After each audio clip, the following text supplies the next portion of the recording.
Welcome to the Grow Your Law Firm podcast, brought to you by Pilma. This podcast helps lead lawyers to more growth, profit, and freedom. Here is your legal marketing expert and host, Ken Hardison. Well, hello, everyone. This is Ken Hardison, and welcome to another episode of Grow Your Law Firm. And today we're very, very fortunate and honored to have Maestro Strategic Partners, Eric Sanchez and Stacie Monahan. Thank y'all for being here today. Thanks for having us, Ken. Looking forward to it. Yep, man.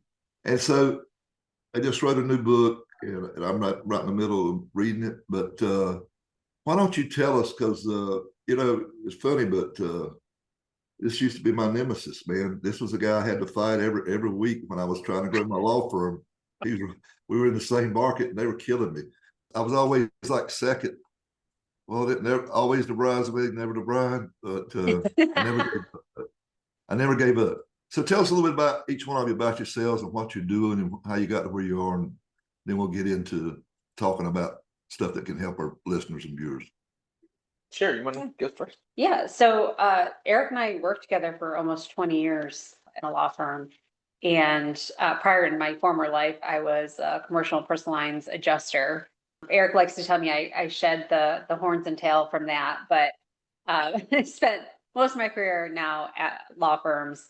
And while we were working at that law firm, we got to do some consulting with case management software and with some other firms. So I had the opportunity to be in and out of shops and work with law firms at all levels over the years across the country. And I love doing it. I love the work. And then our book about invested leadership, what always spoke to me in my entire career was growing the careers of others, kind of paying it forward and bringing up the next generation of leaders within the law firm. So this just was the labor of love for us, I think, to write this. Yeah, for sure. Yeah, as you know, Ken, we've been in the trenches a long time against each other, now with each other in a lot of ways. And I've always been told I'm a little bit like Forrest Gump in my career, where I was able to do law firm operations. I was able to do the Black Farmer case. I was able to do intake and case management software. And as Stacie said, we've been in and out of hundreds of law firms, from the big monster firms to boutique litigation firms that would rather gouge out their eyes than advertise. But we saw the same things over and over again, is that people kept stumbling into classic leadership problems, which created really toxic cultures. And when we kind of looked at the whole panoply of our experience and what we could do to help people, we thought, there's a lot of books out there with the system or the way or how to build your firm. And I'm certainly not diminishing those books, but we felt like no matter how good your system is and no matter how smart the guy at top was, if you didn't have your heart right, if you didn't have your leadership right and your culture right, you ultimately weren't going to succeed. And that's why we wrote the book. I think you're absolutely right. I was actually in my executive meeting this morning, and I was saying to the other group, I said, I know there's a lot of things into building law firms. I said, but you know what? I really think the foundation is the people.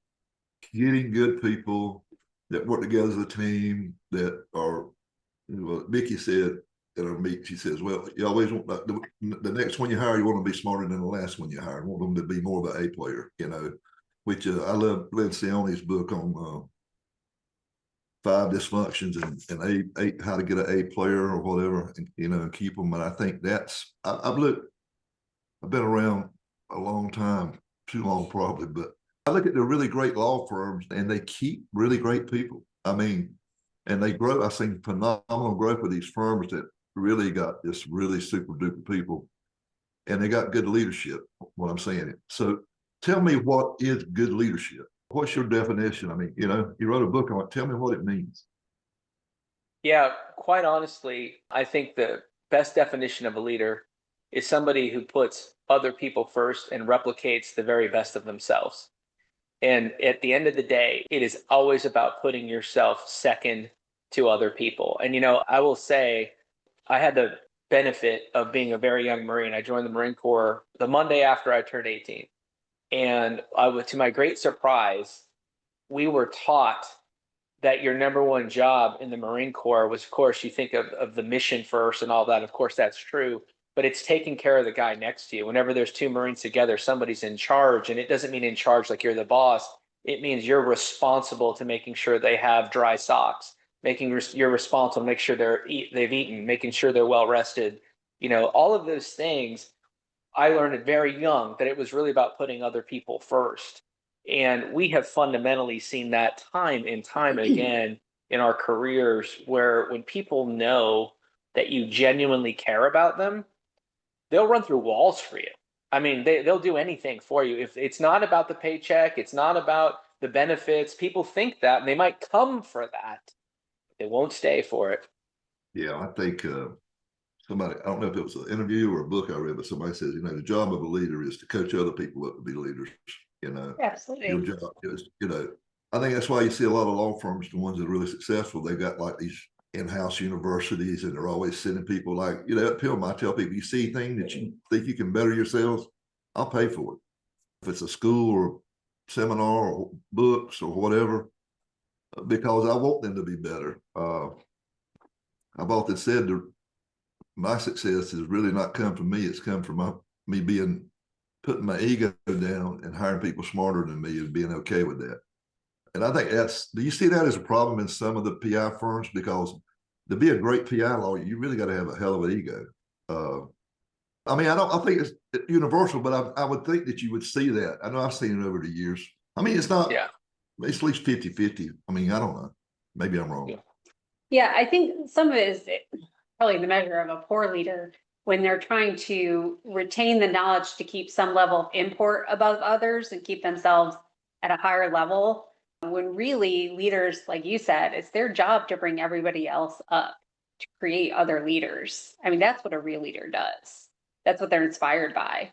So it is problematic in a lot of firms. You do have people at varying levels at the top managing the firm that want to retain that position and possibly even feel threatened by bringing up these other leaders that should be smarter than them.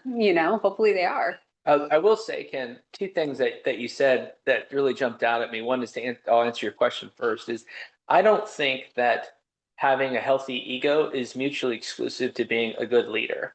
In fact, I think I have certainly been accused of having a healthy ego, but I think anybody that knows me and anyone who has worked with me or for me knows that I will lay down in traffic. I've written people checks that nobody knows about. I've helped people move. I've done things to care for people in a real way where they're at, well outside of the four corners of the work week. And what you talked about, when you were saying you're willing to offer, people to kind of enrich themselves. What you're talking about is investing in your people. That's the whole premise of our book is invested leadership, is investing in your people. What we do is if there's a thesis of our book, it is essentially, if you look in corporate America, you'll have a CEO, and the CEO will have a COO. They'll have a chief marketing officer. They'll have a chief HR. You get what I'm saying. They have people in their key verticals. And what we do is we say, leader, person who's running a business, take that same principle and apply it to your people.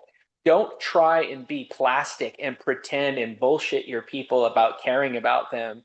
Be who you authentically are. If you're not the guy that wants to go to social events, then surround yourself with a team that likes to do social events so your people's needs are met authentically.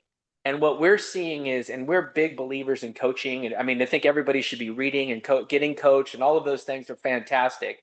So I don't want to be misunderstood by your listeners. However, we see it as fundamentally the biggest mistake is someone will go to a conference and say, oh, I've got to go run to my shop and create a safe space. Well, you might not be the best person to create that safe space. It might be somebody else. Yeah. I don't even think we ever said, what's the name of your book? The name of the book is Invested Leadership. Is not only anecdotes of our own career, but we highlight leaders, both good leaders and bad leaders. We will talk about Steve Jobs, and we'll talk about his kind of first tenure at Apple, and then his second. And they were different. They were not the same, as kind of bristled as he was. And he was two very different people in those things. We talk about who's the CEO of Pepsi. Jim Mattis, former Secretary of Defense, General in the Marine Corps. All of these people have these great lessons in leadership, and we highlight them in the book. And they're all very different from each other. So Yes. it's not just saying that one way is the right way. Yeah. I think what you said about being authentic, I think that's the big deal. I mean, I've always tried to do that. I mean, I ain't gonna say it's work, but the deal is, I mean, you get what you see what you get with me. I mean, I'm not trying to blow any smoke. I mean, I'll admit if I don't know something, and I try Well, to you're one of the most authentic people I think I have met in this business, and there is now, I mean, and that's nothing but a compliment. And I'll tell you, one of the things I've always tried to do is kind of what you see is what you get. We tell our clients we are candid, and you are always going to know where you stand with us. If you are looking for a yes person, or you're looking for somebody to kind of drop in your shop and take your idea and run with it, we may not be the right people for you because we're going to tell you the truth It's based on truth our to power. experience. Yeah. And that is such a necessary thing. And that's just because we try to be authentic in everything that we do. I think it shows. So what do you think I know you said they all could be different, but what do you think is there like 2 or 3 qualities in great leaders versus good leaders or bad leaders? Oh, yeah, for sure. I mean, just right off the bat, if I had to pick one really good thing, and Stacie's very good at this, is like you have to have a high degree of emotional intelligence. You really have to understand where the other person is at. Everybody goes through shit in their life, and if you're just not authentic and you don't realize, hey, but for the grace of God, you could be in that person's situation. You don't consistently tolerate bad behavior. I'm not saying to let the inmates run the asylum, but I do think that, leading with grace is an underrated superpower in the workplace. Personally, I don't know if you have others that you want to. No, that, and I think showing your own vulnerability is what breaks through to other people. If you're constantly putting on this shield of being like the tough, like nothing gets to you, that's not relatable to anybody else. So they're not going to hear what you have to say. Yeah. What do you think is the most overlooked leadership challenge lawyers have, or management and law firms of scaling their law firms? Oh, well, pretty much position gives you or makes you a leader. That's the biggest fiction in America. There are plenty of people who are bosses who just are absolutely terrible, and their rules might be followed because they've got the purse string or the whip, but they're not leaders by any definition of being a leader. They might be managers, but they're not leaders. Boss and leaders are not synonymous titles for people. And I think that it's really dangerous in law firms, especially. I mean, I can tell you in talking with your mastermind group, I think everybody kind of gives like the big head nod when you talk about the Peter principle, where someone's been promoted to their highest point of failure because they're a great paralegal doesn't necessarily mean that they're going to become a great leader. And so you have to move beyond just the work product generation or just hitting the KPIs, and you have to look at them as a person and understand how they're going to relate to their peer group and subordinates. And are they going to bring people up? Are they going to knowledge share? Are they going to, like you said, are they going to invest in their people? Because I'll tell you, one of the things that Stacie does really well is she's been a mentor to so many people, and she gets genuine joy and pleasure out of seeing them grow into something that they weren't. Yeah, I understand that. That gives me purpose too. I feel like I've helped somebody do something, well, or especially if something I screwed up in my younger days, and I could say, hey, you don't want to do it this way, whatever it is, because I tried it, and it don't work. Yeah, we tell people all the time that, we learn more from our failures than our successes. And so we're often sharing our failures with other people as a cautionary tale. Yeah, I call them learning experiences. Some of them just hell of a lot more expensive than others. Yeah, that's true. There's certainly some with greater consequences. I guess another thing I want to say too, Ken, is I don't want to be misunderstood on any of this, because some people, I think, who are more classically trained in business, particularly Gen Xers and older, they tend to look at this more as kind of touchy-feely bullshit. And I think what they have to recognize is millennials and younger, millennials, Gen Z, they need purpose. They need to understand that you care about them. And so it's not really so much about what you want or what you think or what you care about. Yes, I understand it's your business, But if you're intending to grow and you're intending to succeed, especially with how important technology is becoming, you're going to be more reliant on key people, not less. And so you better understand what it is they need, and you better be able to meet that need. Yeah, I totally agree. That's one of the things I like to ask people when I'm interviewing them for a job. I mean, like, where do you see yourself? I mean, what's your personal goal? What's your professional goal? I mean, it might be climb Mount Everest, or it might be, I want to own a house. I don't know. It could be anything. And I think if you can help them get there, I mean, you ain't got to be, like you say, a handout, but if you can help them get there and show them how to get there, support it, I think they're going to. Oh, yeah, absolutely. They're going to be your biggest fan, And we're going to be their biggest cheerleaders. Yeah. I mean, that's it. I mean, she just hit it right there. Like, if you are truly confident in who you are and you're bringing something to the table, why would you be threatened by bringing somebody else who's also good to the team? Why? I've never really understood that. It would be like being on a football team and you're the running back and you don't want a good quarterback. Like, this doesn't make any sense. Well, that's why you see a lot of the really good pro teams, what I've seen. I mean, it's nice to have a superstar and all that, but usually you can have all these superstars if they don't play together as a team, and they're not selfish trying to, I've seen these guys that got to score 50 points every night in basketball. Their teams never win. It's the guys that lead and assist and do this. Caitlin Clark's a good example of that. Yeah. She's very unselfish. She gives the ball away. She could shoot it like hell, but she gives it away half the time. And you know what? You're touching on another important point, and that's this idea of unselfishness. From our perspective, if you build this environment that this idea that we posit in invested leadership, the caring should be reciprocal. If you're genuinely caring about people, they're in kind going to genuinely care about you, and therefore they're going to care about your business, and they're going to care about your agenda, and they're going to care about what the future of your business will be. If you do not do that, then what you've done is you've created a transactional environment.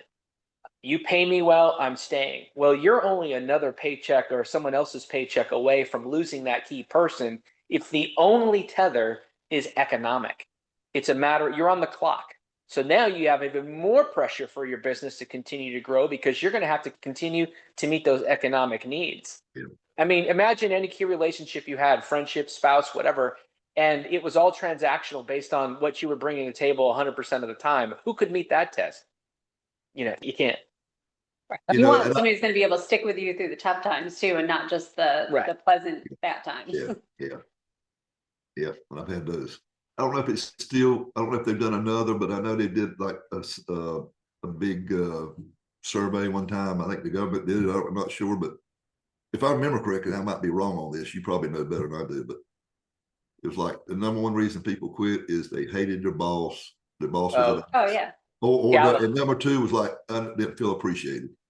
Yeah, money was like 3 or 4th. I can't remember, but I remember money was not number 1 or 2. No, Gallup has done a number of surveys on this, and it's just abundantly clear. Little things like having a best friend at work. And what does that mean, having a best friend at work? It's because somebody there actually cares about you. They're meeting you where you're at, you're meeting them where they're at, and that is all that it takes, is to have that one person that cares about you. Imagine if your culture was replete with people that authentically and genuinely cared about each other. We're not talking about tiptoeing through the tulips and handing out dollar bills and all of that. It's not what we're talking about. We're talking about taking the time to say, oh, how was your kid's softball game? I know that was a big deal for you last week. What happened there? Little things like that. They just make an impact. So I think I might know the answer after talking to you now. I didn't when I wrote this question down, but I'm still going to ask it. So how do you measure leadership success? I mean, I think just growth is not enough. I think there's something. Yeah, I think the greatest measurement of a good leader is replicating that leadership role, creating great other leaders to take on, not just generationally, but, the greatest joy as a leader has been seeing someone that I've coached in leadership, and I see how they're now coaching the next leader under them. I mean, that is like the stamp of approval on everything for me. Yeah, I think there's different strategies to answer that question. I think you can do it organizationally, you can do it at a department level, and you can do it individually. I think individually, success can be measured as simply as making a difference to somebody. I have had people, Ken, that I have fired for cause that have come back to me years later and thanked me for that conversation. More than one person. This has happened pretty consistently in my career. So I take great individual validation out of that, even be able to taking that very difficult message and still being able to have a positive out of that. And because it was an honest conversation. Yeah. I think that's, when you have those and that's what's been lacking, people will always appreciate that. And at a department level and an organizational level, if you can scale and scale with excellence, you have probably exhibited good leadership, because what you've done is you've replicated your leadership ability at a subordinate level and have allowed them to move vertically. And that is probably the number one measure of success. And of course, there's a lot of economic realities in there. You've got to look at your, margins, and you don't want to hire like a drunk sailor and all of those things. Assuming all things being equal, pound for pound, we believe you're going to get more out of a person if you care about them. You're going to get a true 40 hours of work, and probably more like 50 or 60 if you really care about somebody. Let me ask you, because I hadn't talked about this a long time. Net promoter scores. I know they have them for like your clients and stuff like that, and I understand that. Are you seeing any law firms use net promoter scores for their employees? Like, I think the question is, would you refer a friend or family member to work at this law firm? Sure. Scale of 1 to 10 or whatever. And I think that, I don't know. You know anything about it? You like them, hate them? Well, I think net promoter scores are fundamental for businesses for sure. On an individual basis, I think what you're referring to, we like 360 reviews. They have to be done right. They have to be truly anonymous, and you have to be really willing as an organization to, I think, grow from them. So 360 review, you're asked if they're anonymous internal surveys that you're asking all the way around. So if I'm the leader, I'm going to give it to my whole organization. What do you think about me? How timely am I in giving you my work product? What's the quality of my work product? All of those sorts of things you ask all around 360, top to bottom, without regard of rank. And what you'll find is a pretty true to form representation of who you are as a person and as your perception as a leader. And we've seen some shops do that, and they stopped it because they didn't like what was coming out. Well, you missed the point of the exercise. You can't be an ostrich. You can't stick your head in the sand. Then you find yourself surrounded by sycophants, and eventually those organizations die. Yeah. I don't do it anymore. I used to do a lot of consults, fly out to people's offices. And one thing I would do before I went there is I'd give like a 30 question multiple choice and a few fill in the blanks, but most, or maybe 4 or 5 essays, questions. And I tell them, all their employees, everybody, fill one out anonymously, put it in an envelope, and then put all the envelopes in a big envelope and mail it to me. And I would sit down and read those and kind of see what the deal was. I could tell what 80% of the problem was before I got there without ever speaking with anybody. Just reading. So I think I like what you're saying about 360, because I was kind of just doing it all around, like, I'm trying to get the vibe for what the problems were, because staff, the people, they know what the hell's going on. They know what the problem is. They know better than the top. It's funny that you say that, because we do something very similar. We also, when we have an engagement with a law firm, we'll go down there and we will say, we want to meet with the leaders of your firm. And what do you think they say invariably? They give us their list of attorneys. I said, we're not interested in talking to your attorneys. Because what happens? If I ask a question to attorneys, they're already thinking about the line of questioning. They're thinking about why I'm asking the question. They're not going to give me the genuine response that I'm looking for. Say, no, we're looking for people who are leaders, in fact, if not in title, in your firm. It's very likely the receptionist. It could be if your firm's big enough, the mail person or the ops people. They know what's going on in your shop. And I mean, we've had people, when we do these things, we'll very often ask for a private conference room with a box of Kleenex, because I can't tell you how many times we've had people cry about some issue, something that's going on in that firm that's really hurtful to them or impactful to them. And we talk to these principals time and time again, and they're wowed. They can't believe how much information we have. Just the same experience that you had, just from talking to the people and getting that information out. The best tonic for success is that. So delegation, I think firm owners, but also think we were talking about before we started this, a lot of your management people, like your office manager or your law firm administrator or CEO, whatever you want to call them, kind of who's managing the office.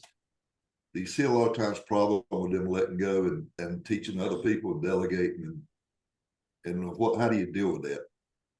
Yeah, so we do find that a lot where people have a hard time letting go, again, for a number of reasons.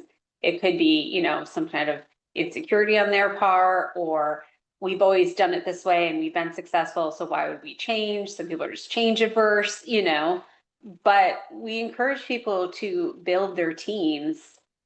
Sometimes it's great if you can get the people actually in that position to help build their team truly. That's beneficial. But the biggest lesson to, the principals of the law firms is you can't have that one single point of failure where that person is the only one who knows how to do something in the firm, and God forbid something happens to them, you're kind of screwed, So you just never want to set out to have that situation happen, because people fall ill unexpectedly. You can get hit by a bus tomorrow, and we want to break through to people who are in those positions are, you care about the firm. You don't want them in a bad position if something were to happen to you. I think there's a couple of challenges and potential solutions to that. So I think I'm the founder of Non-Delegators Anonymous. I was the guy that nobody can do it better than me, so I've got to do it myself. And I did it for a number of years, and I worked. I think there was when I was at the firm, I was, I don't know, 3,200 hours a year, I think was my average for a span of like 10, 15 years. I kept my time like a defense lawyer down to the 5 minute mark. And I just was crazy working. What I had to realize is, first, fundamentally, my view was firm first. So I think number one, you have to look at the individual and just assess who they are. Because if they've been promoted, as I said earlier about Peter Principle, they probably don't have the sophistication or vision to have that firm first mentality. And so you have a fatal flaw, I guess it's not fair to call that a character flaw, but it is certainly a professional flaw if they can't develop that kind of firm first view.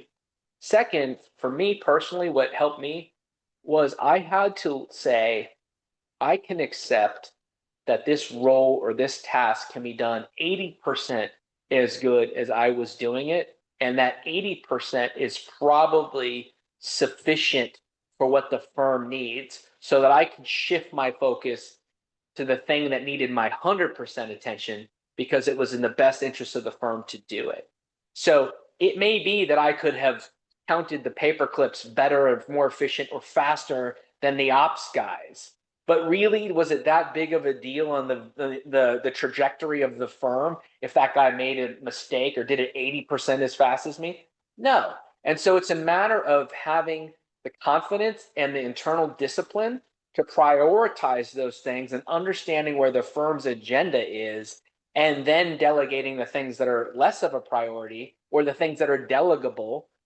For example, if I had to do something technologically or, write some SQL statement or something complicated, I probably couldn't delegate that to somebody else, and I might have to do that myself.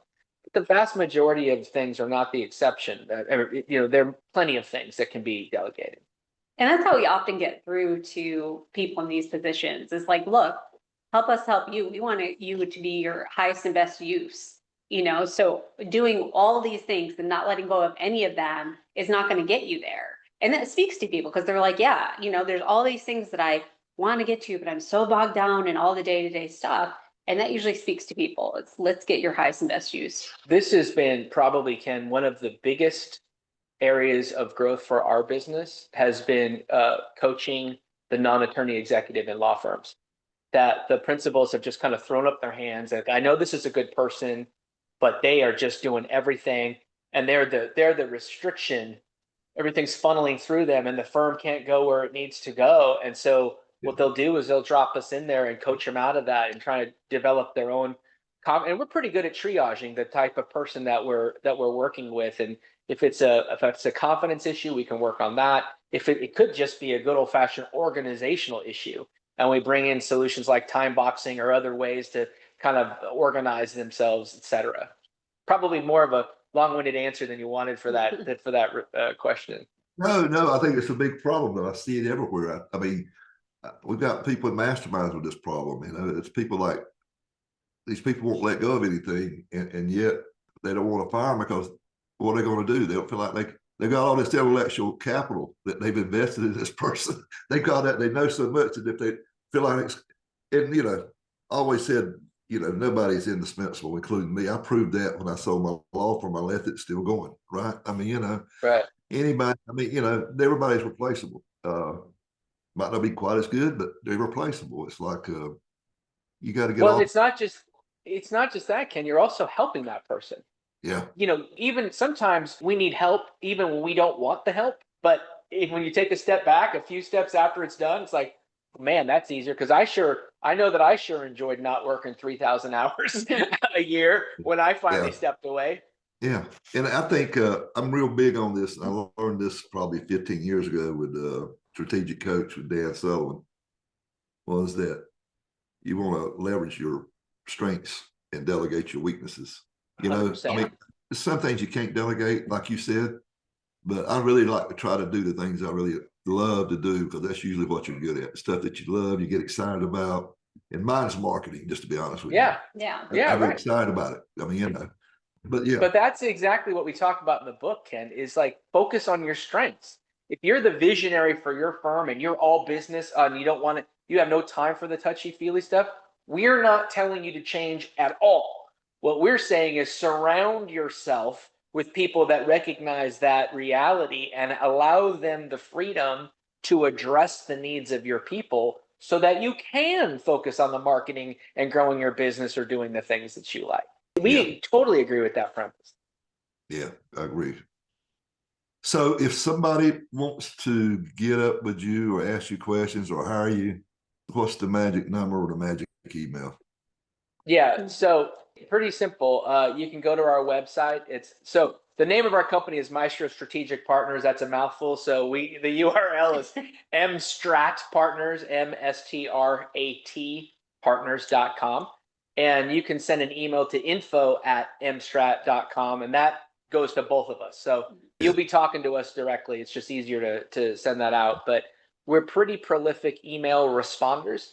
We love talking shop. So we're happy to talk to any of your listeners for an hour or so and help them in any way we can. Well, I believe in you because you do you do teachings and for our mastermind members. Those that don't know, they are mastermind when we're not having in-person meetings every month. We have either a meeting or a training, and they've been doing our trainings this year and really doing a hell of a good job. I appreciate it.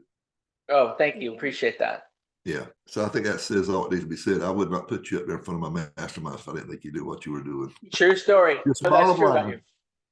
Yeah, bottom line. And trustworthy too. So anyway, thank you so much. I look forward to seeing you soon, and thank you for speaking at the summit a couple months ago. Yeah, absolutely. Thank you for having us. You did a great job, and look forward to seeing you soon. All right. Thanks, Ken. All right. Take care. Yeah. Until next time, this is Ken Hardison, dedicated to your success.